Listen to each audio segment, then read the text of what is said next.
கோவில் ரகசியம். சிதம்பர ரகசியங்கள். சிதம்பரத்தில் எல்லோரும் அறிய துடிக்கும் மர்மம். அப்படி என்ன ரகசியம் இருக்கு அந்த கோவிலில்? அறிவியல், பொறியியல், புவியியல், கணிதவியல், மருத்துவவியல் குறித்த ஆச்சரியங்களின் சில தகவல்கள் மட்டுமல்லாமல் இவற்றையெல்லாம் தாண்டி அக்கோவில் ஏதோ சிறப்பு வாய்ந்த சக்தி இருப்பதாகவும் கூறப்படுகிறது. சிதம்பரம் நடராஜர் கோவில் உள்ள சில அற்புதமான ரகசியங்கள் இவைகள்தான். பூமத்திய ரேகையின் மையம். ஒட்டுமொத்த உலகத்தின் மையப்புள்ளி இருக்கும் பூமத்திய ரேகையின் சரியான மைய பகுதி இடத்தில் அமைந்துள்ளது. உச்சக்கட்ட அதிசயம்.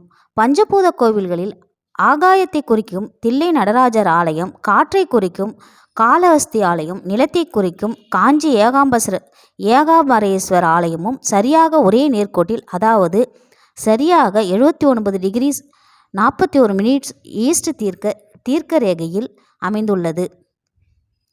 மனித தோற்றம். மனித உடலை அடிப்படையாக கொண்டு அமைக்கப்பட்டிருக்கும் சிதம்பர கோவில் 9 நுழைவு வாயில்களும் மனித உடலில் இருக்கும் 9 வாயில்களை குறிக்கின்றது. மூச்சுக்காற்றை குறிக்கிறது. விமானத்தின் மேல் இருக்கும் பொற்கூரை 21,600 தங்கத்தகடுகளை கொண்டு செய்யப்பட்டுள்ளது. இது மனிதன் ஒரு நாளைக்கு சராசரியாக 21,600 தடவைகள் சுவாசிக்கிறான் என்பதை குறிக்கின்றது. நாடிகள். இந்த 21,600 தகடுகளை வேய 72,000 தங்க ஆணைகள் பயன்படுத்தப்பட்டுள்ளன. இந்த 72,000 என்ற எண்ணிக்கை மனித உடலில் இருக்கும் ஒட்டுமொத்த நாடிகளை குறிக்கின்றது. இதில் கண்ணுக்கு தெரியாத உடலின் பல பாகங்களுக்கு சக்தியை கொண்டு சேர்ப்பவையும் அடங்கும். 5 படிகள். பொன்னம்பலம் சற்று இடதுபுறமாக அமைக்கப்பட்டுள்ளது. இது நம் உடலில் இதயத்தை குறிப்பதாகும். இந்த இடத்தை அடைய 5 படிகளை ஏற வேண்டும். இந்த படிகளே பஞ்சாட்சர படி என்று அழைக்கப்படுகின்றது. அதாவது சிவாய நம என்ற 5 எழுத்தே ஆகும். 4 வேதங்கள். கனகசபை பிற கோவில்களில் இருப்பதை போன்று நேரான வழியாக இல்லாமல் பக்கவாட்டில் வருகின்றது. இந்த கனகசபையை தாங்க 4 தூண்கள் உள்ளன. இது 4 வேதங்களை குறிக்கின்றது. ஆயக்கலைகள்.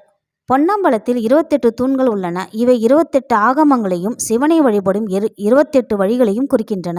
இந்த 28 தூண்களும் 64+64 மேற்பலகைகளை கொண்டுள்ளது. இது 64 கலைகளை குறிக்கின்றது.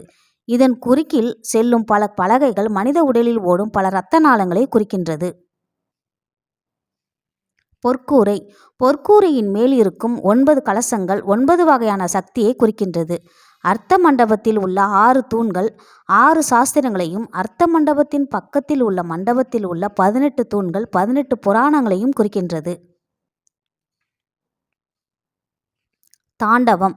சிதம்பர நடராஜர் ஆடிக்கொண்டிருக்கும் ஆனந்த தாண்டவம் கோலத்தின் கால் பெருவிரல் பூமியின் ஈர்ப்பு மையத்தில் உள்ளது. தீர்த்தங்கள். சிவகங்கை பராமனந்த கூபம், வியாக்கிரபாத தீர்த்தம், அனந்த தீர்த்தம், நாகச்சேரி பிரம்ம தீர்த்தம், சிவப்பிரியை, புலிமேடு, குய்ய தீர்த்தம், திருப்பார்கடல் ஆகிய தீர்த்தங்கள் கோவிலில் அமைந்துள்ளன. கோபுரங்கள்.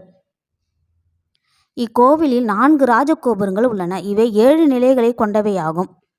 இக்கோவிலின் கிழக்கு கோபுரத்தில் 108 சிவதாண்டவங்களுக்காக சிற்பங்கள் காணப்படுகின்றன.